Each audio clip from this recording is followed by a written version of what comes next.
Бүгін мен сіздерге мынандай қысқа шашқа қалай тез немесе әдемі шаш үлгісін жасауды көрсетемін. Алып кеттік.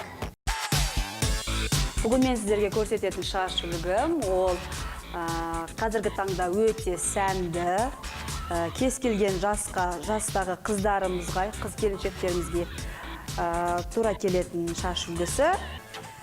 Аталуы қисық бұйра деп айтуға болады. Бізге ол үшін утюжок қажет болады. Утюжогымызды алып қыздырып алдық, шашымызды бөліп алдық. Астынан бастаймыз. Бұл шаш үлгіміз несімен жақсы десеңіз, бұл көп уақыт алмайды. Немесе кез келген адам өз шашына жасай алады. Көрдіңіздер, бұйраларымыз қисық болып жатыр. Бұл өзінің фасоны солай.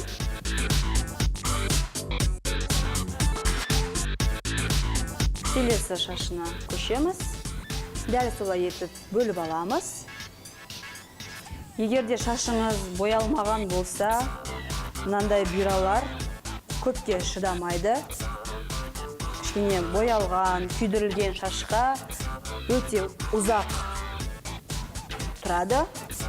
Сондықтан, егер шашыңыз боялмаған болса, банан қатты бұйра жасап, әуре болмай қойыңыздар. Ол бір сағатқа жетуі мүмкін.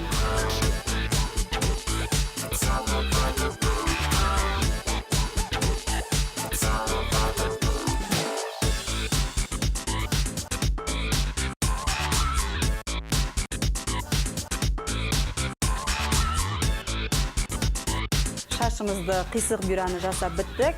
Бұл кішкене көп уақытқа шыдау үшін біз оны кішкене саусақтарымыз ашамыз және лакпен алып қатырып шығамыз.